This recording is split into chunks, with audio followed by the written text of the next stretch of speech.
Okay, I'm from Paraguay. I'm Holden and my brother Oliver. How much love from Miggy Almiron? Miggy Almiron, Miggy Almiron. Because fans, yeah.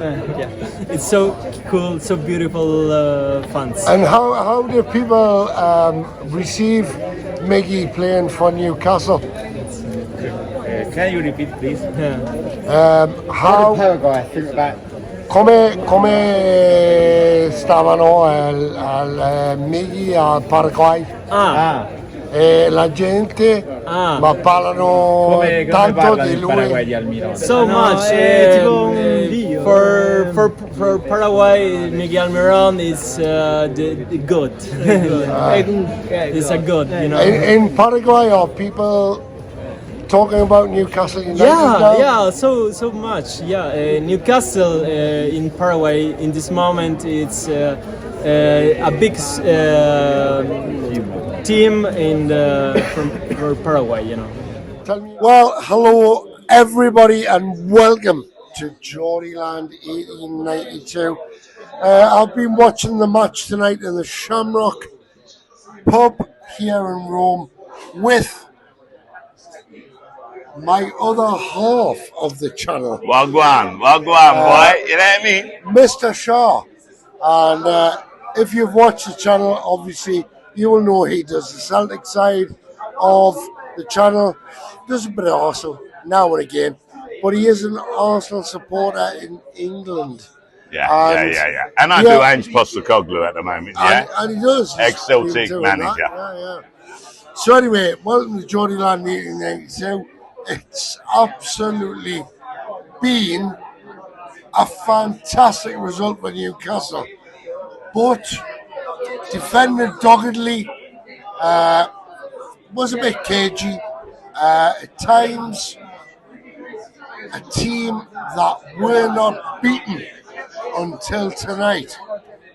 Now I'm going to hand you to my man Shaw to tell you what I think, basically. Look. Personally, okay, right. We were unbeaten until tonight. We knew it was going to be a hard game, yeah. Okay, right, because Newcastle have been playing well. You know, they're a great team at the moment.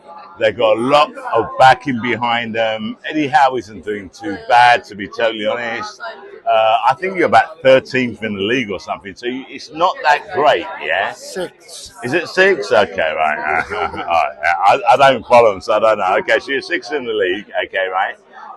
But to be totally honest, although I knew it was going to be a difficult game, I didn't think, to be totally honest, that we would lose that game. And if I have to be honest, I think the game was quite even, and maybe a draw was the right result. I think we were fucking robbed. No offense, mate, yeah, but VAR fucked up again. Because I saw the replay and the ball seemed as if it'd gone out, yeah? So the ball's gone out of play, he passes it back in, and then there's a push, for fuck's sake, on our player. Now you can turn around and say, yeah, he put his hands on there, it was too soft, maybe it wasn't, I don't think he pushed him. I think Joe Linton headed the ball, and I think your player went over on purpose. You know what? Okay, let's be honest. I saw it one way. You're obviously going to see it in another way, yeah? Now, yeah, maybe if he'd given it, okay, it would have been a soft one. I don't know how much you put in. That's my boy there. All right, say hi and go, yeah? Say hi and go, bro. You know what I mean? All right, you can go now. Oh, storage is standard. Okay. So anyway, you know, the bottom line is, did the ball go out of play? To me, it seemed as if it did. And if it did go out of play, then VAR should have caught that. But look, take nothing away from Newcastle. Okay, they've been doing well since they've been bought out. They've been doing well since Eddie Howe got in there. We knew it was going to be a difficult game. We've also got a Champions League game in midweek, which we was thinking about. So maybe that also played a part in Arteta's team selection. Bro, I don't know. I don't know, because at the end of the day, the Premier League is the bread and butter, isn't it? Really. But at the end of the day, listen, Arsenal doing very, very well this season, I have to say. Now, Eddie Howe, I'm entrusted with Eddie Howe. I know many people said in the past, especially Celtic supporters, that they missed a bullet. Oh, we fucking did, mate. We did. We got Ange. You didn't, because... No, we did. Just look at where Newcastle are in the league and just look at where Spurs are in the league, mate. We dodged the fucking bullet. You can't argue with that. Well, you can't argue with that. I don't know. But never mind. At the end of the day, I think you're wrong there. But at the end of the day, Mikel Arteta. Now, you have called him out in the past. Yes, I have. Yes, I have. I'm still on the fence with Mikel, yeah? I said this in my last video. I honestly believe, okay, right, that Arsenal bottled it last season because for 90% of the season we were in front, yeah? And then we go to West Ham and we go to Southampton and we fucked it up, do you know what I mean? Got West Ham boy here, yeah? So I honestly believe we bowled it. People talk about injuries. Injuries is part and parcel of football. Yes, we missed Saliba last season, and that was a great miss. So my point is this, yeah? Ange's come in. It's his first fucking season. His first season after, 12 games, 11 games now, okay? He's top of the league. Hang on, mate. We're talking about Newcastle and Arsenal. No, I know that. But what I'm saying is, yeah, we're talking about Arteta. You asked me about Arteta. Ange comes in. Look at where he's at. We got fucking Arteta, and you know what I mean. Yes, up until now, I'd say okay, but I'm not too sure. I'm still on the fence on the boy. I'm still on the fence with Arteta.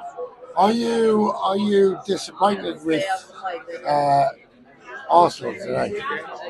Am I disappointed with Arsenal tonight? Yes.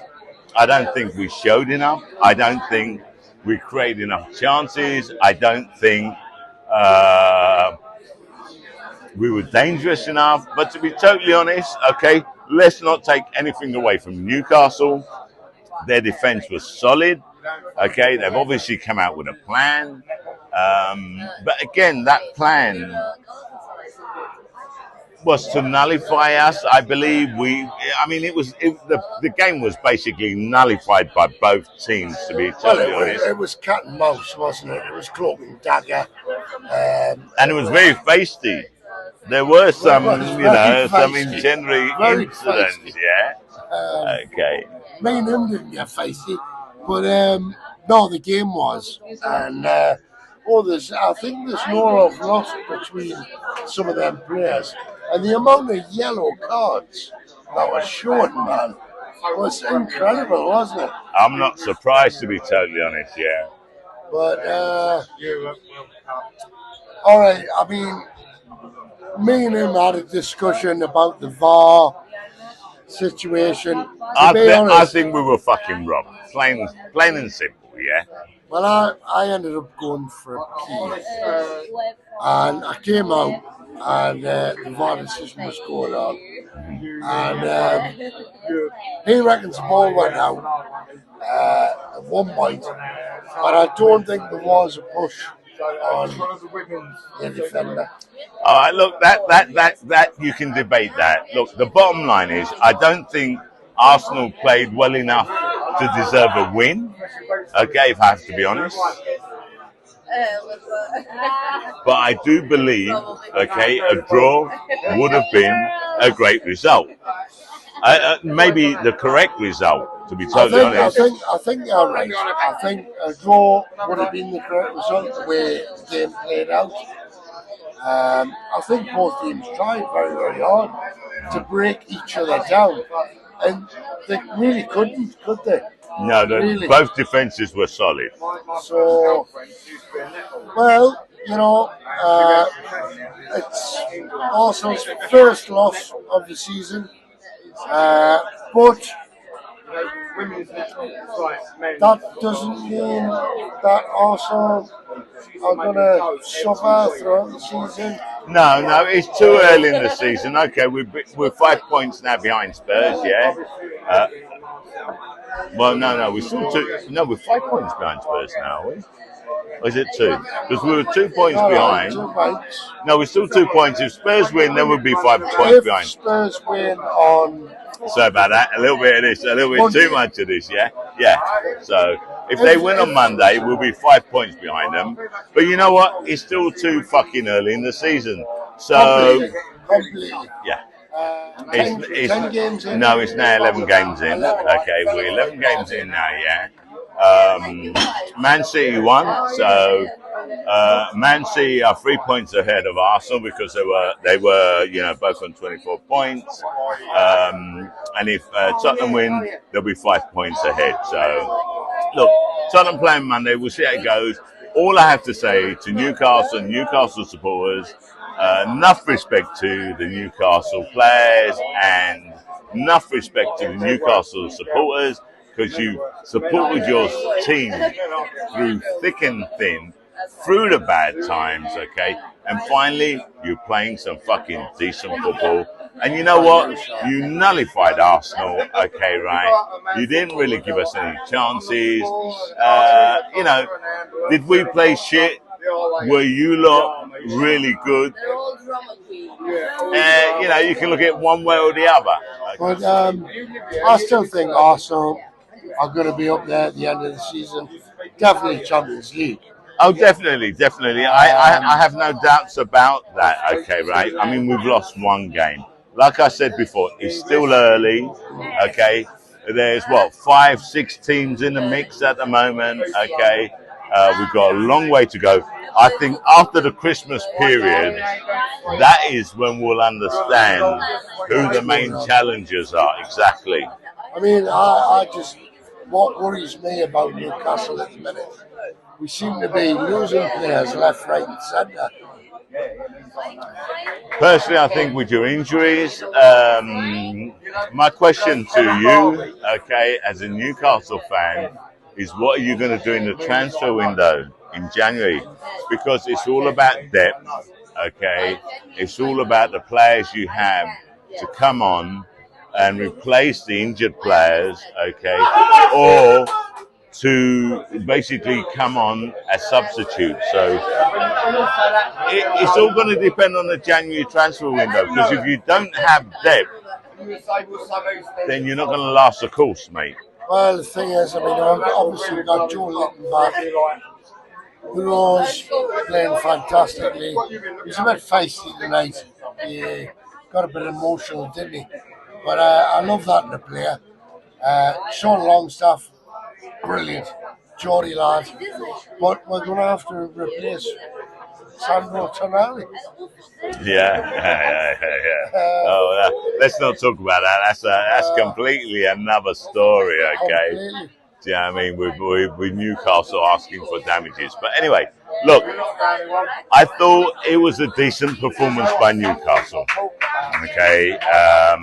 And you can't complain about Arsenal. No, exactly. But I did expect more goals. I expected a much open game. It wasn't the case. Like I said, the two teams nullified themselves, and it's just one situation, okay, which I attribute to VAR, which changed the whole game. Now, am I wrong? Am I right? That's how I see it. So at the end of the day, we take the loss, we pick ourselves back up, and we get back on it. We got a Champions League's game on this week, and Wednesday. that's it. Yeah, I believe so. And we've got Borussia Dortmund away on Tuesday. Early kickoff, 18:45 here in Italy. That's a must-win game by Newcastle. I think they'll have taken quite a bit of confidence out of beating Manchester United midweek. And beating us tonight, absolutely, yeah. Newcastle. So, Well, listen, it's been a pleasure to be with them because whenever we're watching them together, we're all right. We didn't come to Festy Cups. it is what it is. Okay, listen, we're done. We're in the Shamrock Irish pub. We're inside, so there's quite a little bit of noise. Okay, right. But from me, Sean, I'm out, baby. Me, keep up. I'm out for Geordieland 1892. Listen, speak to you all soon. And remember, subscribe and have a look for On the Volley as well. Right here. Okay. Hey, Miggy. Hold on. Wait for the intro. Okay, with me, Miggy. Okay. Almiron, Miggy Almiron. Almiron, Miggy Almiron, la la la la la la la, Miggy Almiron, Almiron, Miggy Almiron, la la la la la la la, Miggy Almiron, Miggy Almiron.